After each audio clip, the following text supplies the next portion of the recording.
Ponerte aquí puedes ponerte. Yes, sir. You have a power battery pack? I don't, and I usually have one with me, but I didn't bring it. It reaches. It reaches. To go in front? Yeah. What's this one? Imagine right here. He's just shooting the phone.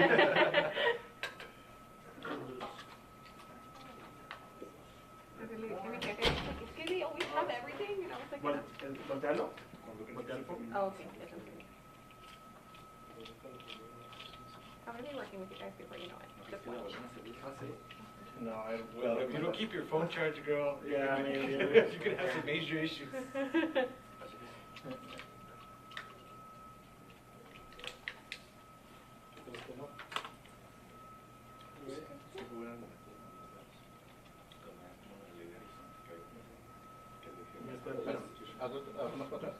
La de...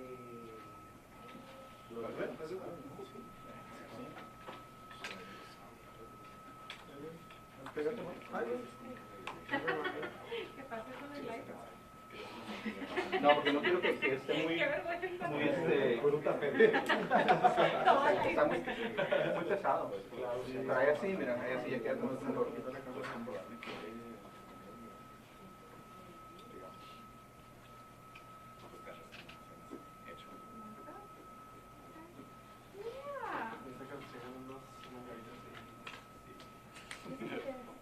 That's your She tried it? Oh, that was good. Why is it getting tight? The 70s? Sí, sí, ando que quería subir. For this one? For this one? Estilo back. Dale, que pongas en ese. Es mío y vamos a usar eso. Video. Ay, güey, hacer un bike shot. Shot normal. Va a cobrar, me quedo para cobrar. Es que ya no pagan.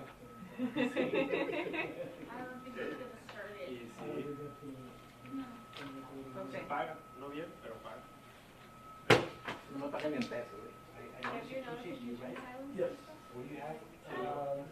¿Por qué crees que voy a agarrar papitas de aquí? No me van a dar las papitas. El lunch aquí. Sí, en mi canal no me pagan. No, Luis es... I don't know. Pages show someone had, I guess like a driver and there's a huge accident. Sí, solo me salí en este mono and it went into the slowly and walked with it. Crashed into the ferry. ¿Te tocó el ejemplo? ¿Te tocó cuando la semana pasada? Dañando el de la... I don't know if it's my phone.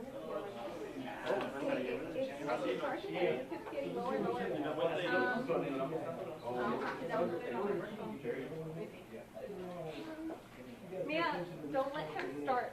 Okay, if he comes in, just be like, Start.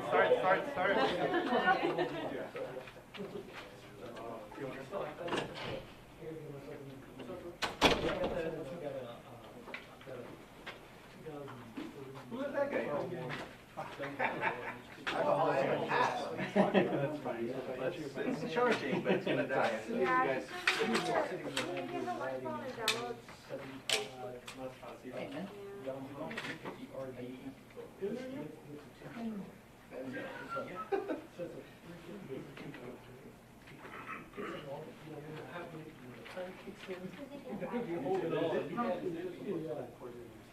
And I don't have, you know, I have a couple little chargers, but they're not gonna last there anymore. And I have a bigger one and I left in my unit. Because I'm already carrying all this other crap. The work phone doesn't have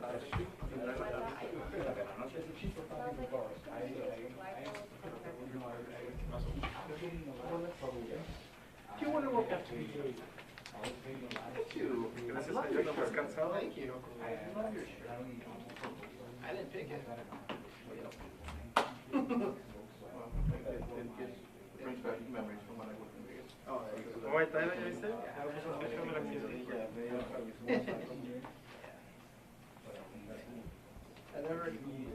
I nearly had a shot in the somebody brought me in then K Fox is my mic. Oh, hey, there's K. I know, right? How are you? Good, I like your shirt. She goes, "Oh, yes." Me va, iba así. Sí, es que estás viendo más bien. Y el me va tranquilo. El de la moto. Pero güey, teniendo tanto tiempo para quitarte.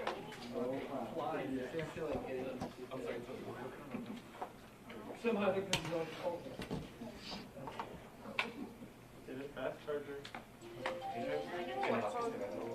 Hopefully that one was charged. Hello. Hey, what's up? Yes, we want to go up on the board. Ah, que salía el 7 ahí. Así, por lo menos. They texted us about it. ¿Verdad? Yeah. Really? Yeah. Yo no creo.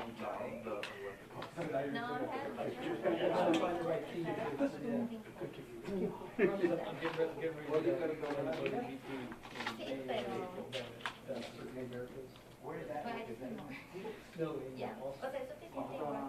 The motorcycle club's gonna be racer. So we watch the races and all this. Comes up and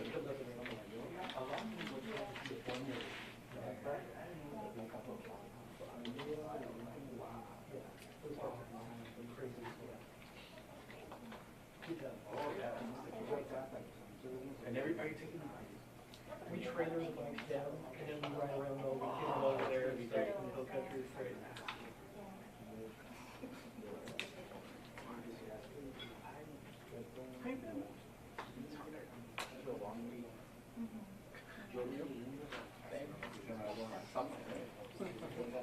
Like my mornings at 36. That sun is hitting now. Wait, summer's gonna be here. Ya está en caliente.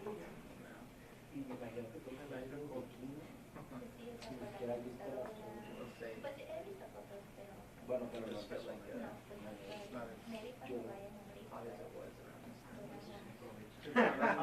It's hotter last year. Are you guys up? Jared, are you guys up? Yeah, we're up. You want to say hi, so. She's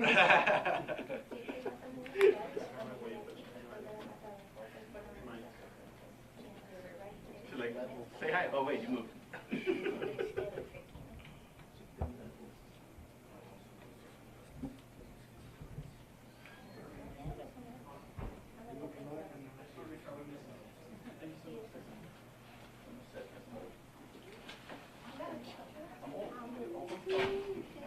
Yeah, he's running a little bit late.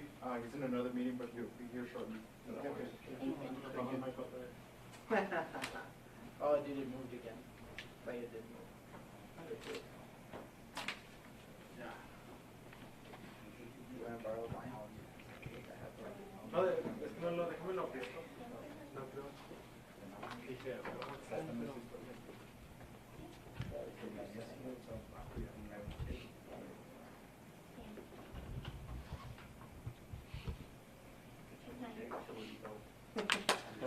Batman. That works?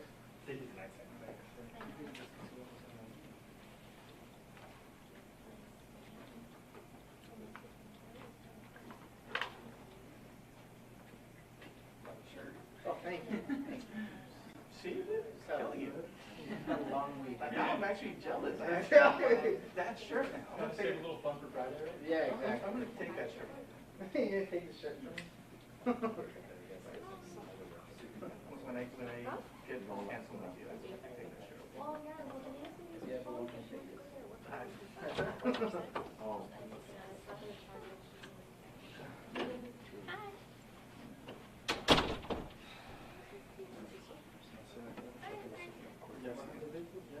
Yeah.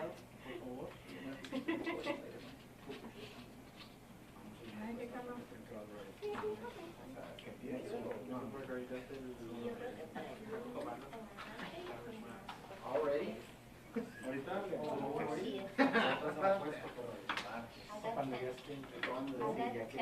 Go on air. Big $10, hold on. Es más Coffee enough for Better some. life. Let's start. It's like that. I understand the livestock.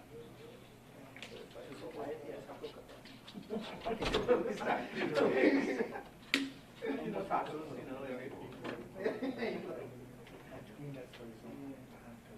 No, I meant the order number 4. It's places like this when people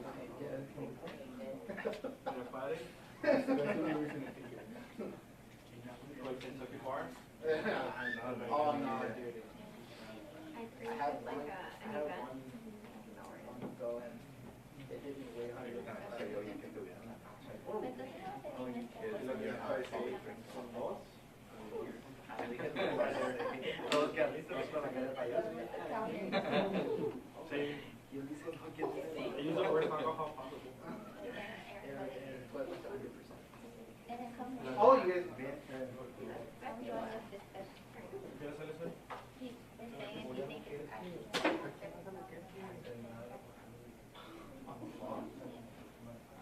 Pues es que les voy a decir, ¿qué vas a hacer? ¿Te voy a grabar eso? Saying no. Oh, you're trying to sucker me into saying no. That's all, thank you.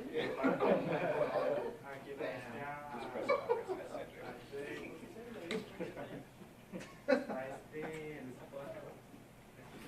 Good job posting the, I really posted it like the SB4 red day. Oh, yeah, dude. Because I heard it and I was like, what can I do? Like, like if you were something with the AP, and it was just like 3 sentences. Because it drops like at 7. No sé, try con una presumption. I just happened to be looking to see what Ese que es que try con una Así es como el mío. También me caught that. Desde Oscar shit like that. That's great. Oh, I know. And I would message you back and say like, that would, I think my years of working years, that's like the quickest I've seen something. Where they pass the law and then they put it on hold and then we, I was like, no way.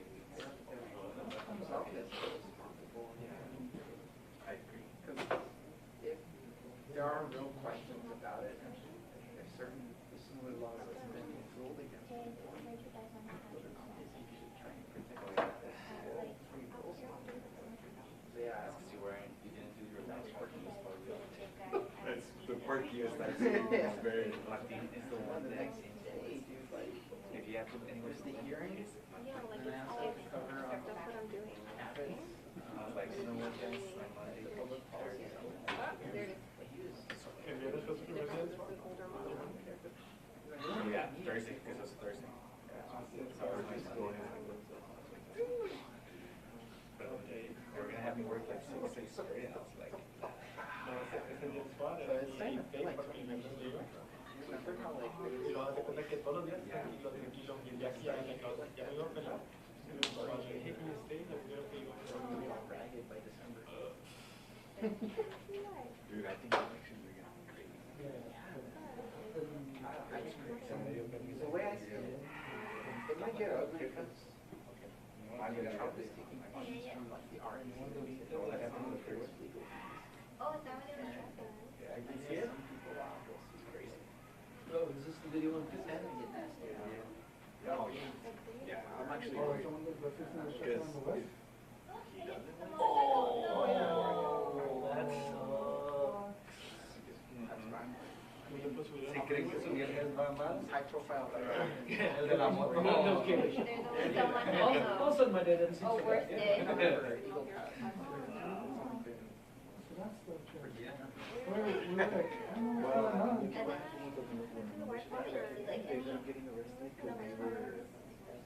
Yeah, they were pretty much, citizens injury or I think yes, the guy that was arrested, he got arrested on a motorcycle as well, and so it's. I think the difference this time around is people like that actually got in trouble. So maybe stop it. But I mean, I've only ridden like a little bit. There's a lot of weird things. And the one time I tried tried by myself that like went up and then it was falling to the ground. So it didn't go well. I did hear a while back that these are malicious criminal processes to place on the and now, man, that's happening more. They're getting more involved in some of the violence. We've been So tracking one of our one of sons them. was 4:30. It was 4:30 They're called the Patriot Front. Patriot. Much más nosotros de México. They Oh, that's what we were live streaming. Oye, ¿tú cada otro fin de semana escapas? No, la primera parte del año, ya después de ahí ya no vaya.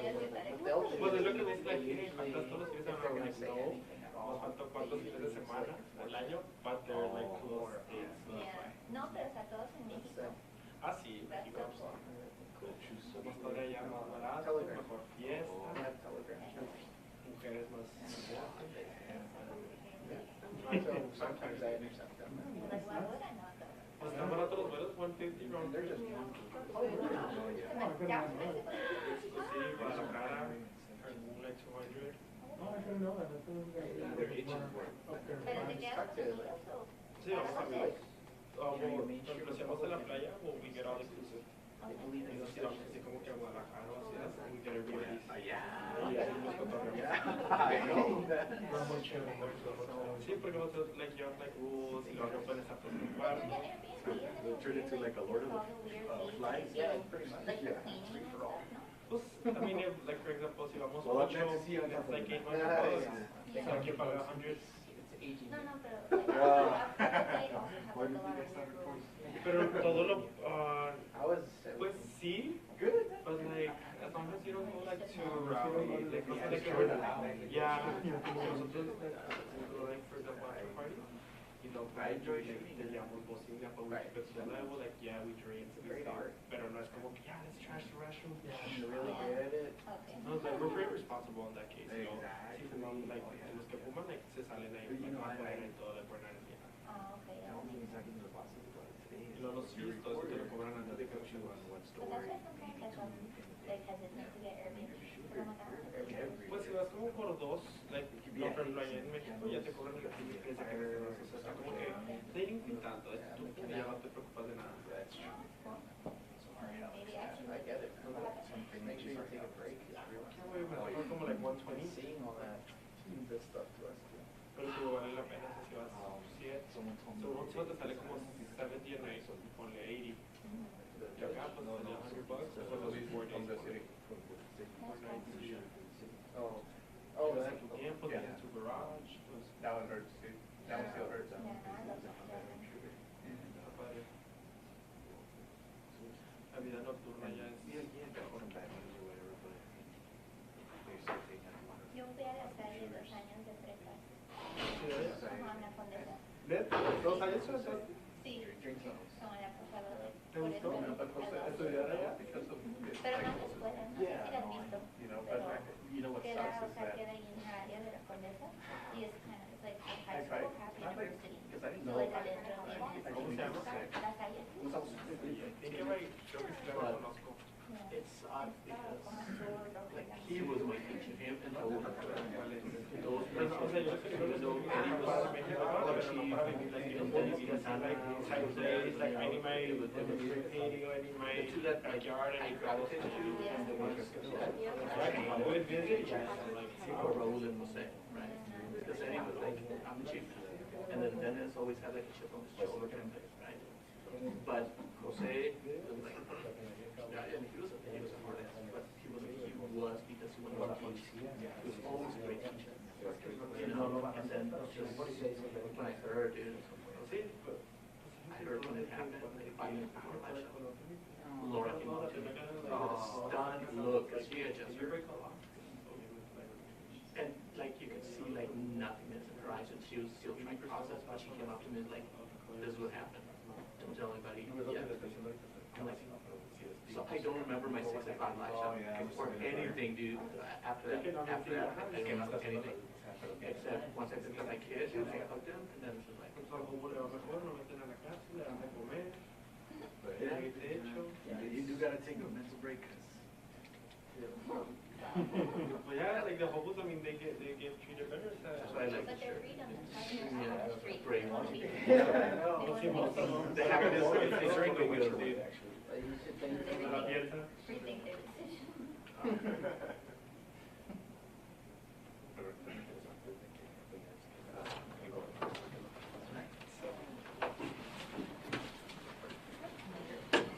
Hello, good afternoon, everyone. Okay.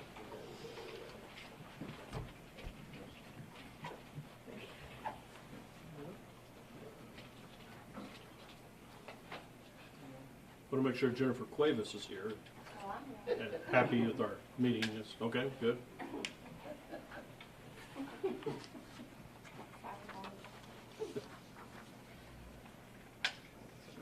Sure. Good. There we go. Okay.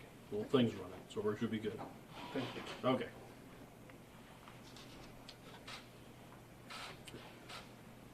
Okay.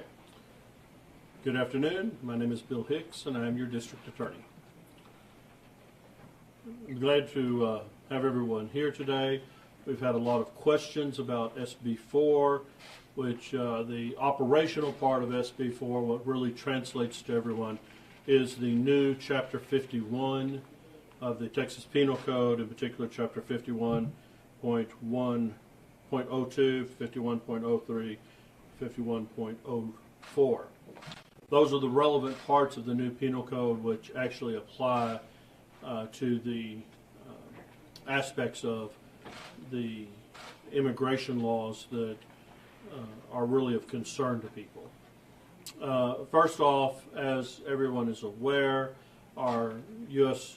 Supreme Court and the Texas Court of Appeals, or the Fifth Circuit Court of Appeals, Federal Fifth Circuit Court of Appeals, have kind of been playing a red light, green light with us, kind of a tennis match between the law is on hold, the law is good to go, the law is on hold, the law is good to go, and now we're back on hold. The Fifth Circuit had hearings yesterday where they heard oral arguments regarding whether or not the injunction should be stayed or should remain in place. We have not heard a ruling yet. We don't know when that ruling will come. Sometimes the Fifth Circuit acts very quickly. Sometimes it takes its time. So until we hear back from the Fifth Circuit, we don't know if Chapter 51 will be allowed to be enforced or if it will continue to remain on hold. An injunction that the district court placed means that the Chapter 51 is on hold. It cannot be enforced. The Fifth Circuit right now has not placed a stay on the injunction. A stay on the injunction would allow Chapter 51 to be enforced. So right now the injunction remains in place, meaning that Chapter 51 cannot be enforced. So we are all in a holding pattern. I have met with the sheriffs in Hudspeth County and Culberson County. I have already relayed to them what some of our prosecutorial expectations are and how Chapter 51 relates to enforcement and what we need for an enforcement of the penal code sections in Chapter 51.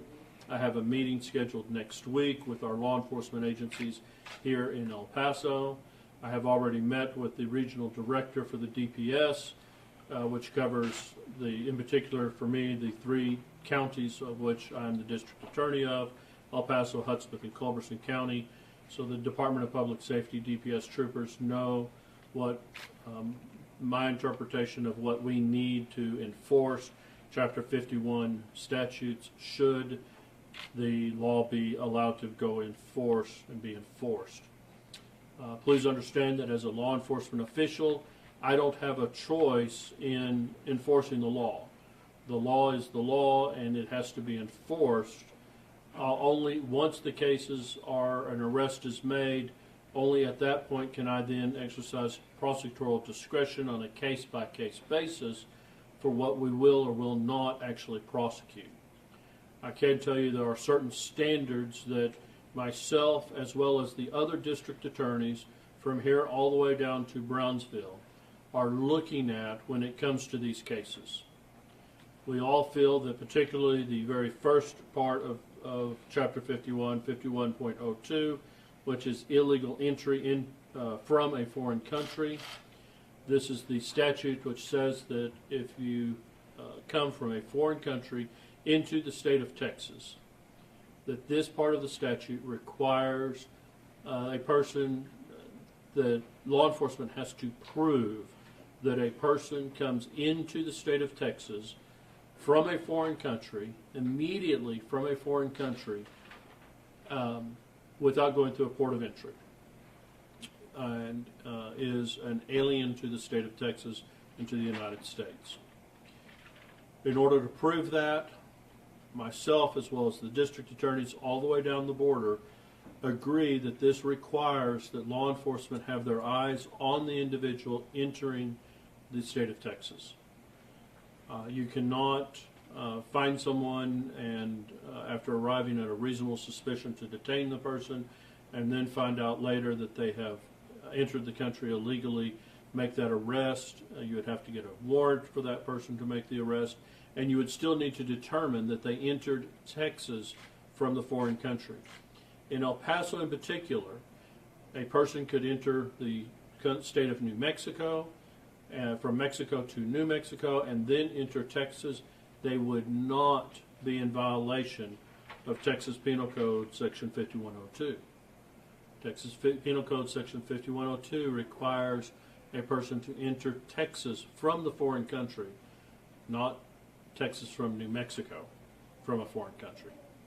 So it will only be applicable to someone who is coming directly from Mexico into Texas. So my instructions to law enforcement is, in order to be able to present a case to our office, that they actually witness the person, see the person entering Texas from a foreign country. There are other aspects of the code which allow for whether or not the offense would be a felony or a misdemeanor. That goes into the aspects of prosecutorial discretion, whether or not we would dismiss or decline or prosecute the case, and that goes into our case-by-case analysis. When we get into 51.03, this is illegal re-entry by certain aliens. Anywhere in the state of Texas, if a person is found within the state of Texas to have been in the state of Texas illegally, they are not a U.S. citizen, they are in the state of Texas illegally, and they have been previously deported, then law enforcement can make that arrest. And there are certain criteria that I've gone over in our trainings with law enforcement on what they would require in order to be able to present that case to our office, and what we would require in order to prosecute those cases. Again, there has to be a reasonable suspicion for the officer to make that detaining a person, and then they have to be able to develop probable cause to make the arrest. We're very conscious of any kind of allegations of profiling. We're very conscious of any kind of allegations of civil liberty violations. And we're very zealously guarding individuals' civil liberties and individuals' rights regarding their Fourth Amendment rights to be protected against illegal searches and seizures. So those are all part of the analysis that we would do as we're looking at the cases, and we will not prosecute a case where someone's rights and civil liberties have been violated. The final part of the law deals with deportation, which is 51.04, refusal to comply with an order to return to a foreign country. This is a little bit more complex part of the law, but the bottom line is that if a magistrate has ordered a person to be deported under Texas law, the officer takes the person to the border and they refuse to cross over the Mexican border into Mexico, then they can be prosecuted. I honestly do not think we're going to see very many of these cases. Bear in mind, if the Republic of Mexico refuses to accept a person, that is not that person refusing to comply with the law. They're unable to comply with the law. and they are not in violation of 5104 if the Republic of Mexico is refusing to take them. So we would not be prosecuting a person under 5104 if they are willing to be deported, but Mexico is not willing to take them. So a 5104 violation, I honestly do not believe we're going to see very many of those, if any.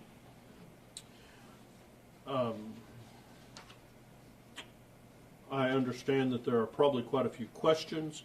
I will be glad to answer your questions at this time. I will say, as an overall statement, I do not believe that we will see very many of these cases, if any, here in El Paso County. After talking with the sheriffs in Hudspeth and Culberson counties, I don't believe we're going to see very many of these cases, if any, in either of those two counties either. The concerns that have been expressed over Chapter 51 cases in my jurisdiction in the 34th Judicial District, I honestly believe are overblown. I do not anticipate seeing very many of these cases. That's just not the way our law enforcement is structured. That's not the way our law enforcement is set up. We just do not see very many cases of people coming across the border into Texas in this type of situation, and we just don't see our officers in an appetite from our law enforcement to try to enforce aspects of this law. I just don't see us having very many of these cases. As we screen these cases, we are also very cognizant of the limited resources that El Paso County has to book people and prosecute people, with people booked in our county jail. Our county jail is very full at the moment. Of course, according to jail standards, we can't be completely full, so there is room in our county jail. So if a person does commit a violent offense, you can make sure that they will be booked in the county jail. But somebody who is not committing a violent offense, there just is not a lot of room to book people into our county jail. We don't have a lot of resources.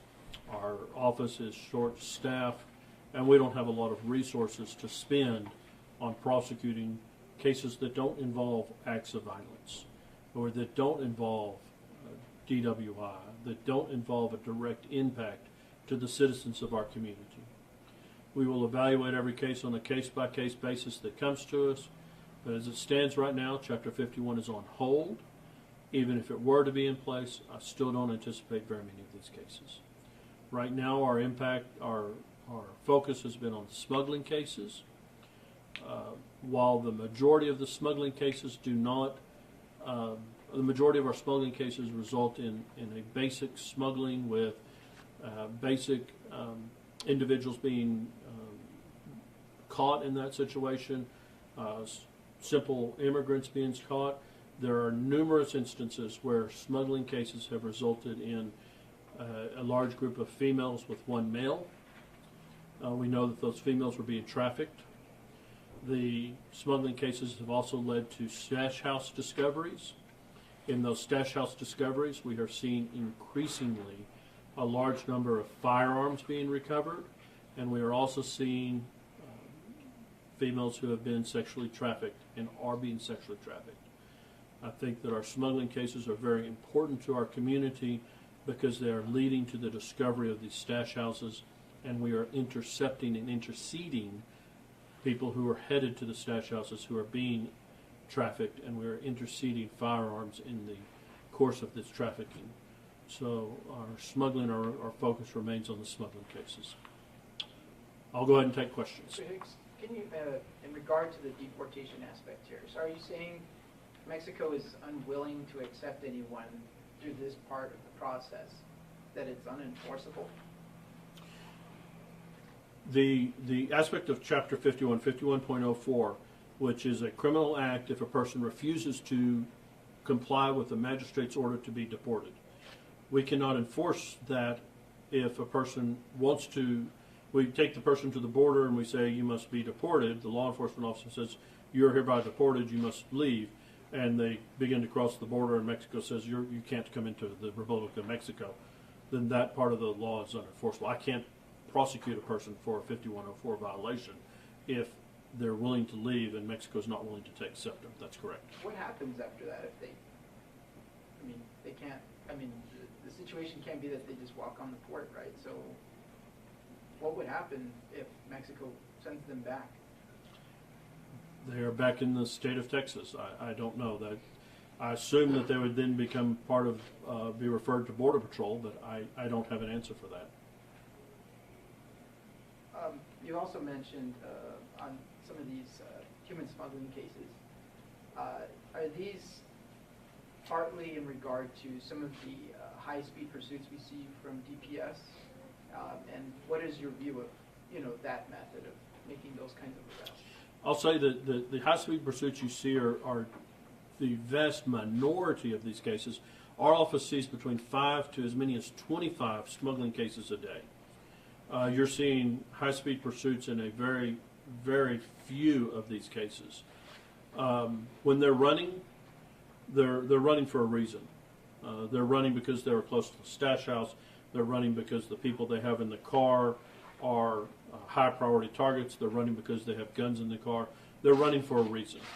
We actually see some of these cases where they're being pursued. They see the black and white car pull up behind them, and you can actually see the driver get on the phone and ask for directions from the person that he's reporting to. And then after he gets those directions, then he starts running. It's a bad situation. It's a bad situation that smuggler is putting our community into. That smuggler causing accidents, that smuggler running into neighborhoods that they shouldn't be going into. It's that smuggler who's making the choice to run, and they're running for a reason. It's unfortunate. Has your office been keeping an eye on what's going on with the border right now with the migrants clashing with the National Guard? The situation yesterday, 425 individuals crossed at gate 36. We are aware of it. Were there any arrests for trespassing, assault?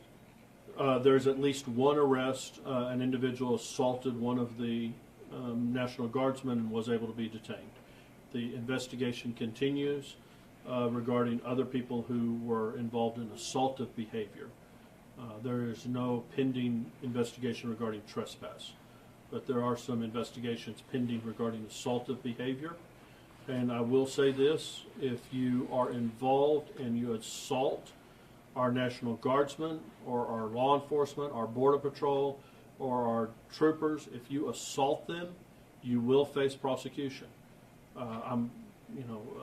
The criminal trespass is one thing, it's not assaultive behavior, but we cannot tolerate people thinking that they can assault our National Guardsmen, can assault our Border Patrol, can assault our troopers and get away with it. You can't do that.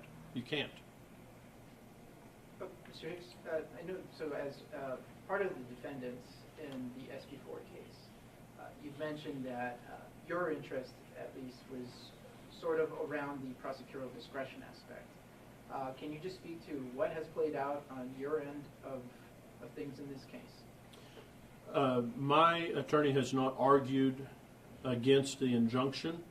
From my perspective, I think it would be fine if the injunction were to remain in place. My attorney is arguing that because of prosecutorial, because of sovereign immunity, that I don't belong in the lawsuit, that I should be excused from the lawsuit. It's a kind of a lengthy argument, but the bottom line is that the county has sued me on the basis of if I were to be sued by a person who has been prosecuted under Chapter 51, then that would bring harm to the county. But with sovereign immunity, I'm immune from suit if I'm doing my job. Mr. Hicks, can you comment on the lack of certainty? I mean, you alluded to the question about, what would happen to a Mexican national that wouldn't be allowed in. And so I guess as you're looking at this potentially being enacted, maybe not, it's kind of, you alluded to the tennis match. I mean, can you just talk about the lack of clarity as you're trying to figure out how to enforce this law if it were to go into effect? Well, okay, anytime there's a new law, there's always going to be questions about how it's to be enforced, and then some of the issues as we work through the intricacies of a new law. That's the nature of having any new, brand new, on the books kind of law. There's always going to be some questions to it. Certainly with something as that has constitutional questions about whether or not it's constitutional or not. And once we're going to the Supreme Court, the U.S. Supreme Court, on the constitutionality of an issue, then we have even more questions about what is and is not going to be enforced eventually. This has caused our office to be a little slow in the rollout of our education of law enforcement on what to expect if SB 4 were to be enforced. And it has caused a lot of question marks in the minds of law enforcement of, is this something I really need to be prepared to go out and enforce or not? So it's certainly an issue that we're all having to work through. And of course, having not even seen any of these cases because no arrests have been made, it's difficult to work through all of the questions. And as you know, as the question points out earlier about what to do if the person's refused deportation, there are a lot of questions that you can start running down the rabbit trails, and it leads you to a point where the prosecutor just kind of holds their hands up and says, I don't know. Do you have the economic resources to enforce this law? So, two things. This week, I have secured from the governor's office $1.1 million in grant money for this office. We haven't received the grant yet, but we've received the approval to receive the grant. So sometime in the next 3-4 weeks, we should actually get the grant. But another $1.1 million will be coming to our office in prosecutorial resources. That's a whole trial team, which includes a senior prosecutor, a paralegal, a victim advocate, an investigator, and then all of the resources they need, from a vehicle to computers and everything else. So that's going to help us have the resources we need to do this prosecution. We are still working with the governor's office and the Texas Department of Criminal Justice to set up other resources that the county will be able to utilize to further enable us to prosecute these cases as well as the smuggling cases, which will take some of the burden off of the financial burden off of El Paso County taxpayers. We haven't worked out all of those issues, so I'm not ready to release the details yet, but I'm working very hard with the governor's office, with the Texas Department of Criminal Justice, with the Department of Standards of Jail Commissions, to try to work all of those details out so that we can relieve El Paso County and our taxpayers of a lot of that burden. And I feel confident that in another 2 or 3 weeks I'll be able to have a press conference to make those announcements. You're here first. Really quick, your office is used, prosecuting cases of DWI, domestic violence. How rare or how common is a Penal Code 51 case? Well, extremely rare because it hasn't been in place yet. So no district attorney's office in the state of Texas has seen a Chapter 51 case. There's not been a single arrest made under Chapter 51 as of today. If Chapter 51 goes into place, then there's an organization called the Border Prosecution Unit. This involves prosecutors from El Paso all the way down to Brownsville. The El Paso District Attorney's Office is the project director for the BPU, the Border Prosecution Unit. I was in a conference with the BPU just this past week, and I will tell you that the BPU is working very closely with the Department of Public Safety to coordinate the education of the Department of Public Safety and our local sheriffs on how to prosecute Chapter 51 cases and where those arrests will be made and how they'll be made. So we're working to coordinate that as a body, a unified body of prosecutors and law enforcement. We're over here somewhere? Yes, so you briefly touched on this, but just other legal ramifications that you foresee coming from this new law, in regards to the racial profiling, or if somebody who does, who is a citizen, does get stopped and, violating their civil liberties. So again, I want to emphasize that our office is very committed to making sure that no one's civil liberties are violated and that no one's constitutional rights are violated. So if we see even the hint of that in a case, we will not prosecute. We will immediately reject those cases. If part of the very elements of both the 5103, 5102 are that the officer has to prove that the person is an alien to the state of Texas and to the United States. So part of the ability for the officer to present those cases are that he has to be able to show that the person is not, in fact, not a U.S. citizen. There are various ways that the officer can do that. We've been talking about that, but that is part of the fabric of the case, the very proof of the case, the elements of the case.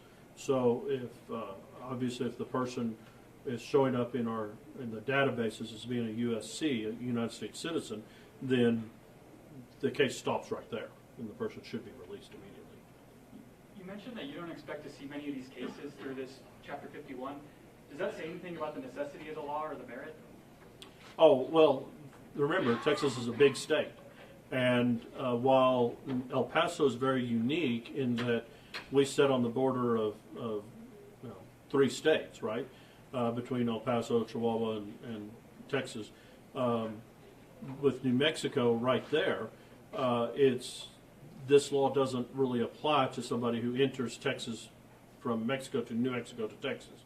So it throws a real kink in the law, because someone could very easily come from Mexico into New Mexico and then into Texas.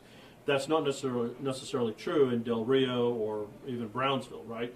So in our other kind of major populated areas, I certainly would not speak for the legislators and their legislative priorities for the rest of Texas. I can tell you that for El Paso, I don't think that we're going to see very many of these cases. And then building off that, with the huge rush of migrants on the border right now, will that have any impact on SB4, or is that a completely different situation? Well, I guess if we played out a hypothetical, and I really don't like to play hypotheticals, if 425 people who came across the border yesterday, all of those people would be eligible for prosecution under 4102, right? The crossing the border illegally. I'm sorry, 5102. So 5102, they would be all eligible for prosecution. However, the resources that El Paso County has would not allow for all 425 of those people to be prosecuted, because we don't have the ability to book that number through our process those people through our booking, or book that number into our jail. So the surges that we're seeing are concerning, but they're not something that Chapter SB4 or 5102 could really address, because that number overwhelms 5102 and our ability to prosecute. Now, that doesn't mean that the bad actors in that group can't be prosecuted. So someone who is in that group who has caused harm to our law enforcement can certainly be picked out and prosecuted, and will be picked out and prosecuted. Again, don't feel that you can come across our border and harm our Border Patrol agents, our National Guardsmen, or our law enforcement officers who are just trying to do their job, and think that you can harm them and get away with it.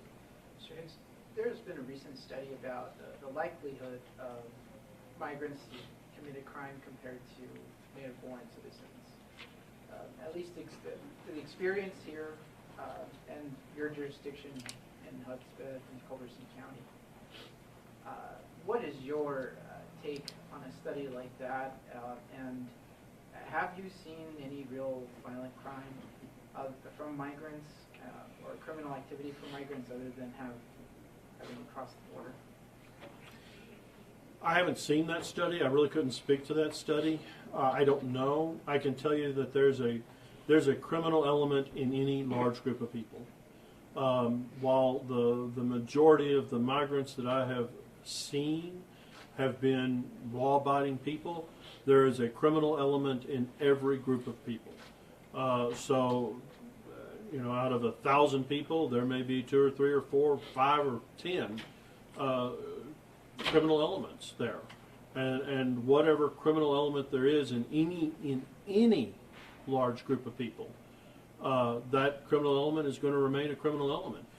If you take, we go to the monster truck jam here in El Paso, and you pack 20,000 people into the Sun Bowl. There's going to be a criminal element running around in the Sun Bowl.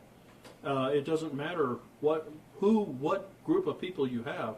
There's always going to be a criminal element in that group of people, and it doesn't matter if we're talking about immigrants or migrants or people from the west side of El Paso. There's always going to be a criminal element there, and it's just a matter of whether or not that criminal element raises their head and commits crime while they're here, or if it's not until they go to their next destination or wherever.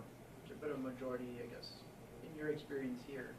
The majority that I've seen have been law-abiding citizens. We haven't seen, and I think that bears out.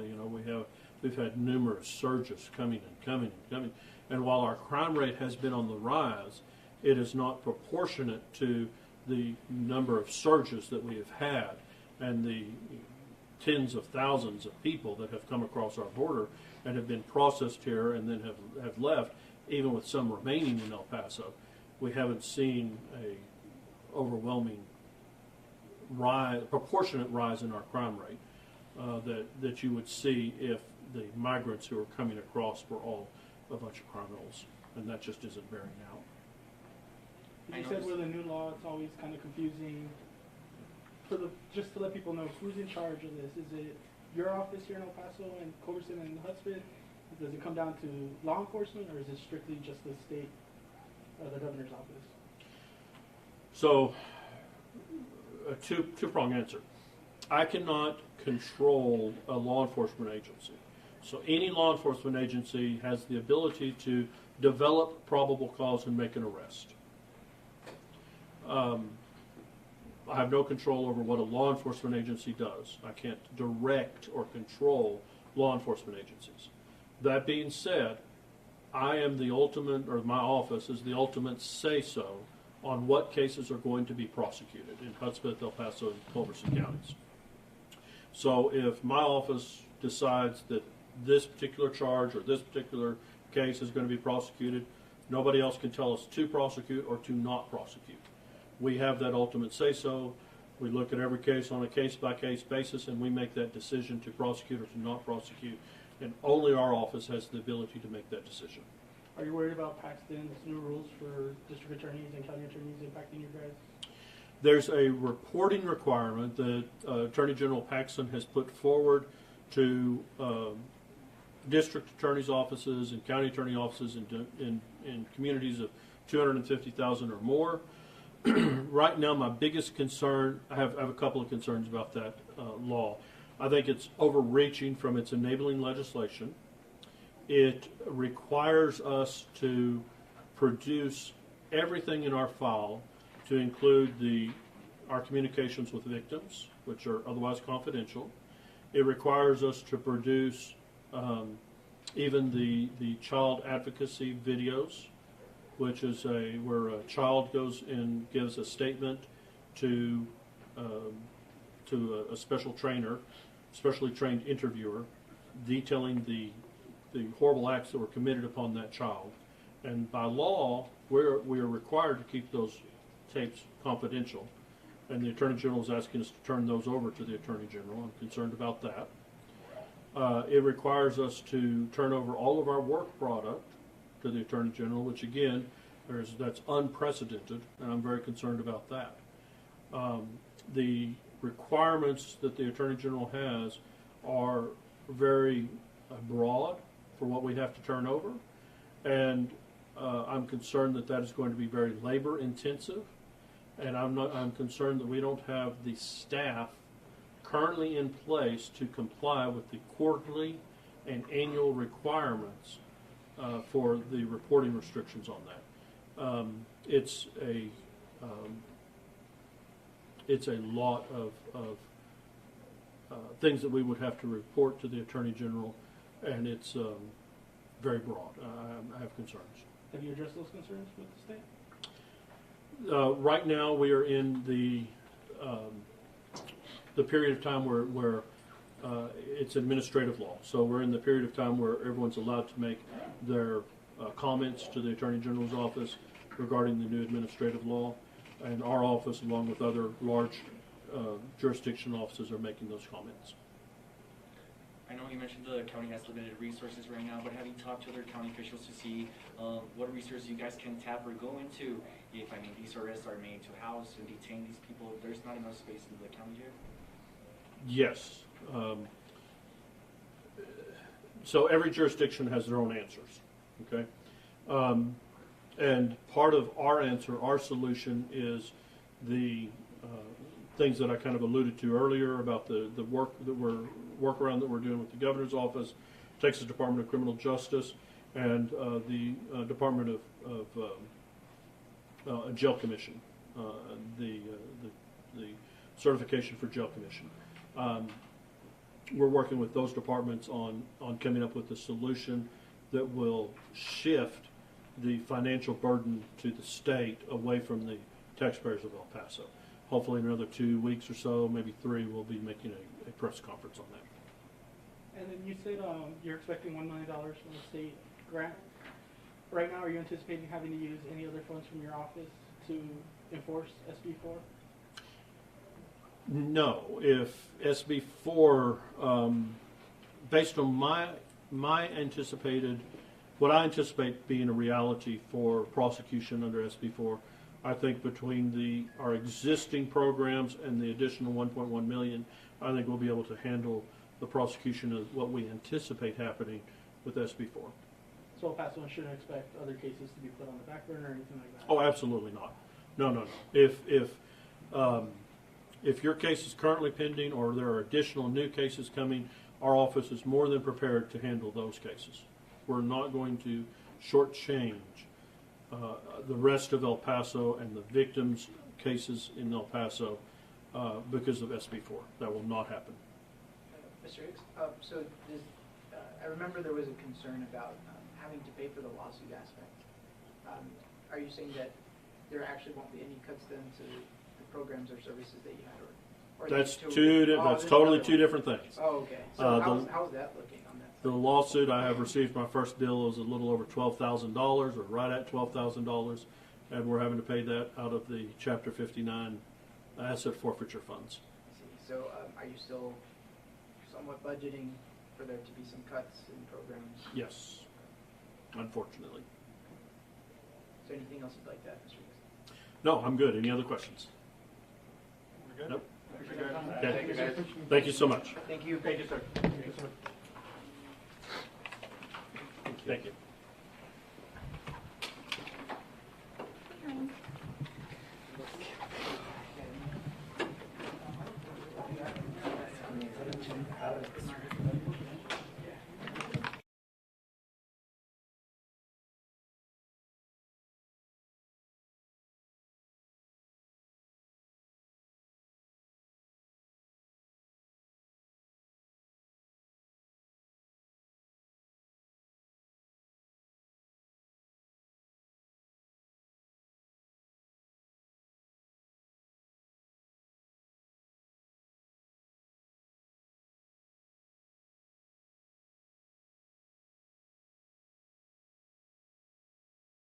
The only person who saw what happened. Well, it's odd then, because there are other people who've come forward and said, no, I was there. No, I was there. More than one. And those folks are making false reports about Mr. Kelly. They did so pretty quickly, as it turns out. Law enforcement didn't express any kind of concern at all. that there are multiple people coming forward claiming to have been witnesses to this event, and law enforcement doesn't express any concern when those people make statements and claims that are in fact verifiably false. For example, first person who comes forward is a phone call that the sheriff's department gets the day after this incident takes place.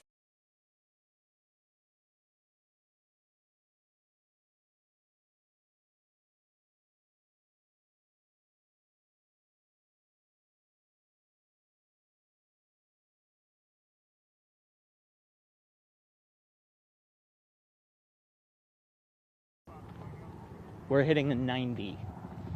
So I think earlier I misheard her and I told you 9 when it was 90. So it's the same thing.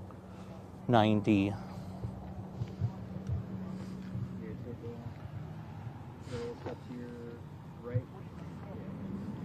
And then I'll step out of the way again.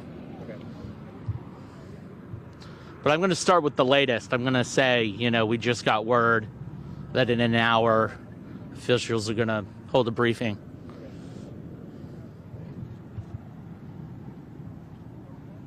And then I can step out of the way and say, you can see the bus here.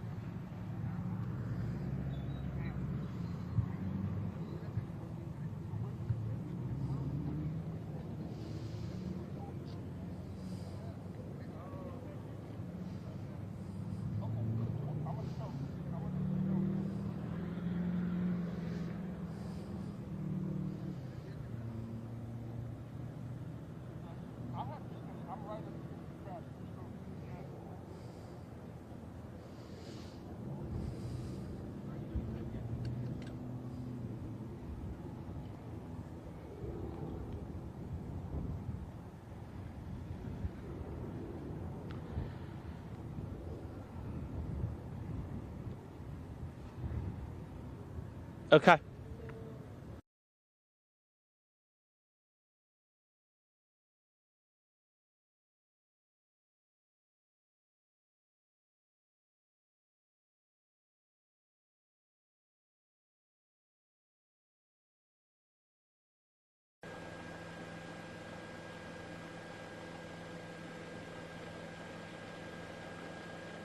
Copy that. 15 seconds, Randy. You're like, I don't care.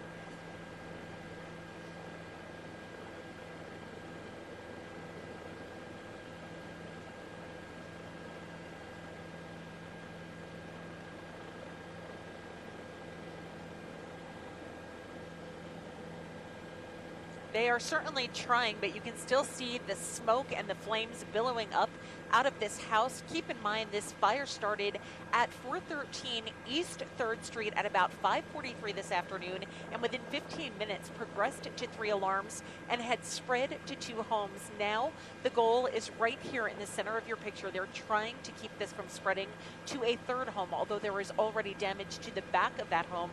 Fire department has made entry into all 3 of these homes here.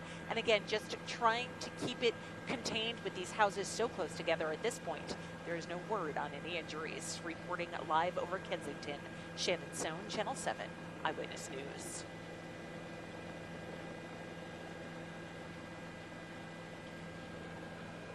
You got it.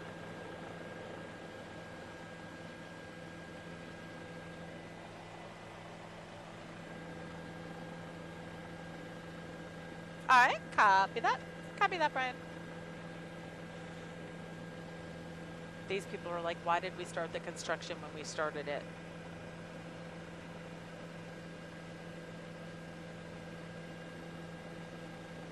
Why does it always get smoky right when you go to it?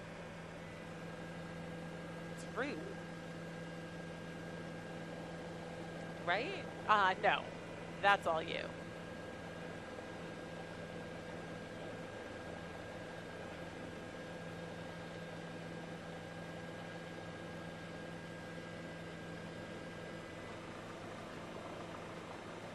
Check and see.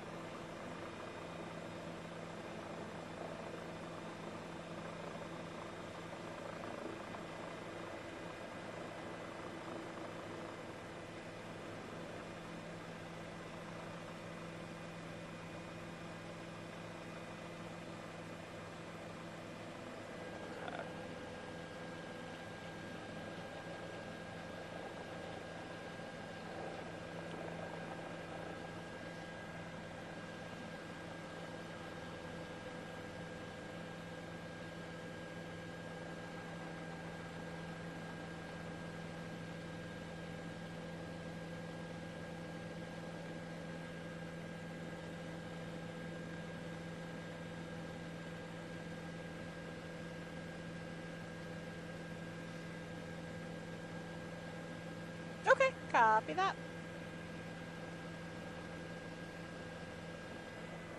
Alright, they're using this to end the newscast. I'm just checking to make sure I'm not missing anything.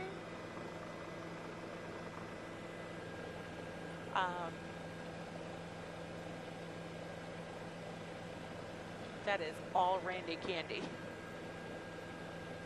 That is 1,000%. Yes, I did, and you don't have to like it.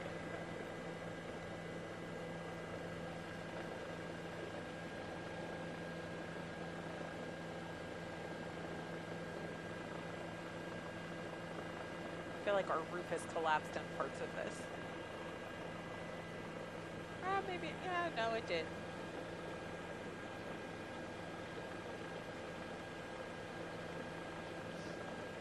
Uh, 29, all right. I'm gonna start in tight on the flames, which will hopefully stay flames.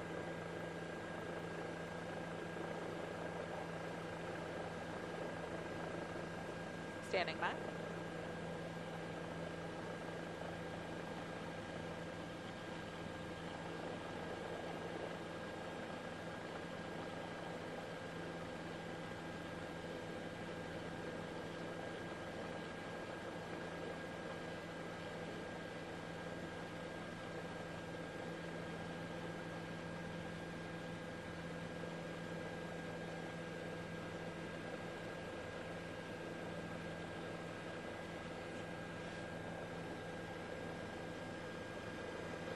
Okay, we are in the extra time any second now.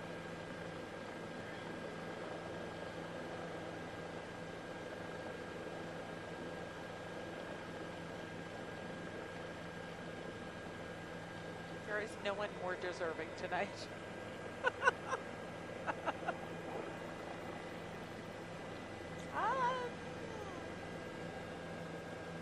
Because you did it.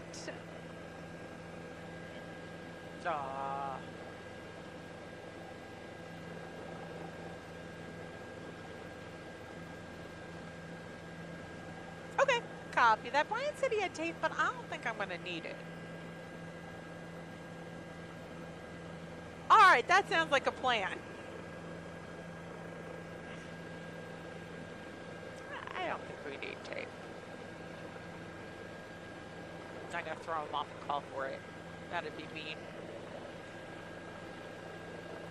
Well, if it goes to smoke, then I'll need it. It's not going to. We got this.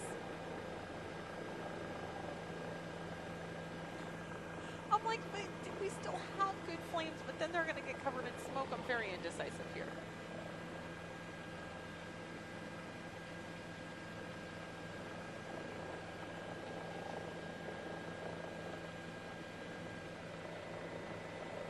That way is east, right? Nailing it.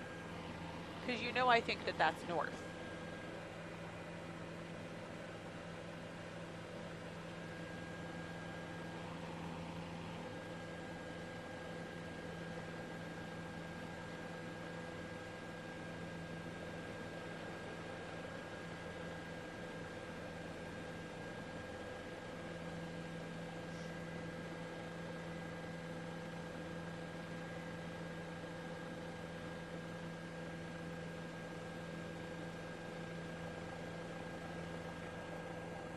Alright, here we go.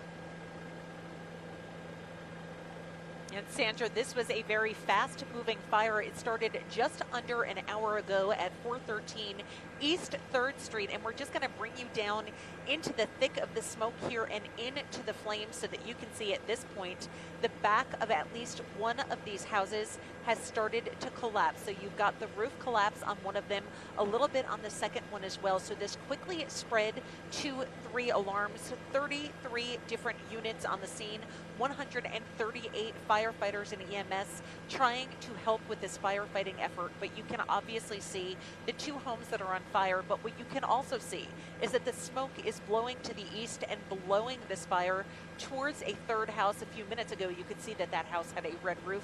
Now it is almost covered in that smoke. We did see damage to the back of that 3rd structure, but now the fire department doing everything they can to get water in between the homes to keep it from spreading further. But unfortunately, these homes are right next to each other here on East 3rd Street between Beverly Road and Avenue C. They are far from getting the upper hand here.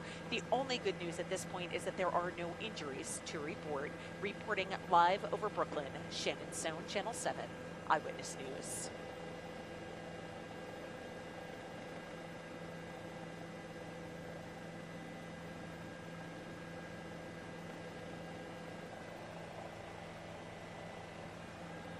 We would love to. Yes, we may look at the back.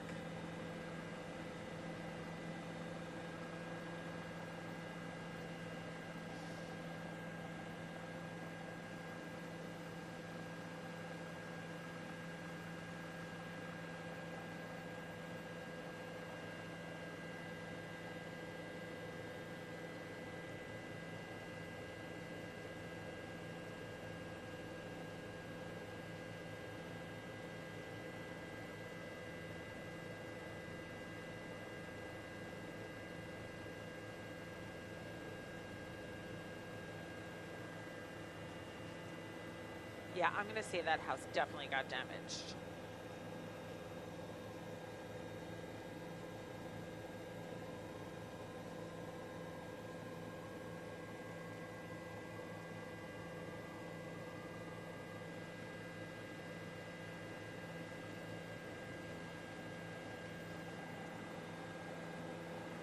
Okay, would you like it from the back or from the front, sir?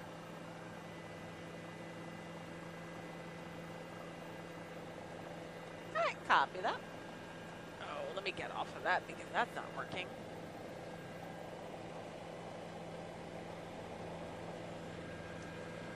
All right, you got it. Newscapter 7 RF control. All right. Let me just make sure he's listening. Newscapter 7 RF control. I'm just gonna go for it because, okay. If it's good for you, I'm gonna put a report to tape. I just want to make sure you knew. All right, you got it. All right, coming down in 3, 2, 1. We were over this fire earlier, shortly after it started, and less than an hour after that blaze began, part of the back of the roof at 413 East 3rd Street had already started to collapse. You can see obvious damage to the second home that they are still in this picture trying to put out. But the problem here is that these homes are very close together, and the wind was strong enough that they were pushing the winds to the east and pushing the fire towards yet a 3rd structure, and you can see that at least some damage was done to that home as well. This was a massive firefighting effort, an hour into it, and they did not yet have the upper hand. Flames continue to lick up through the roof of this 2.5-story structure and the adjacent structure. Top part of your screen, that is East 3rd Street. Again, the fire burning at 413 East 3rd Street. We had over 33 units respond to this and 138 firefighters. In fact, we'll bring you down to East 4th Street, and you can see that the fire department even set up tower ladders there, as well as far as Beverly Court and Avenue C. But this was a tough blaze to bring under control. Reporting over Brooklyn, Shannon Stone, Channel 7, Eyewitness News. Okay, let's see what he wants us to do now. All right, newscapter 7 to the news desk. You can circle this if you'd like.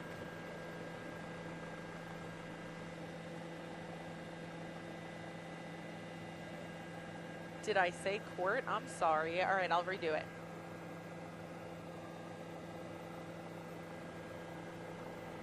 All right, I will redo it. All right, coming down in 3, 2, 1. An hour after this fire started at 413 East 3rd Street, it still burned completely out of control, and it was literally less than an hour into the blaze that the roof started to collapse. The problem that the fire department is having here is that these homes, 2.5-story structures, are extremely close together, and it didn't take long before this escalated to 3 alarms and had spread to the house next door, and unfortunately a third house involved in this blaze as well. Fire department were doing everything they could to keep it from spreading, but you can see in this picture the flames as well as the smoke blowing to the east and starting to overtake that third structure.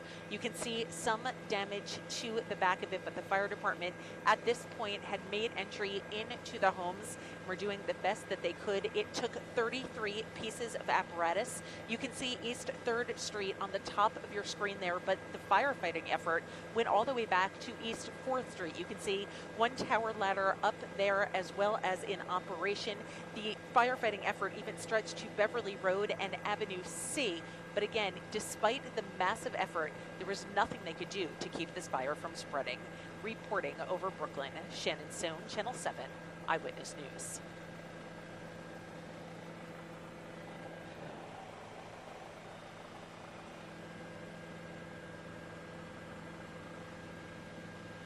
You got it. Yeah.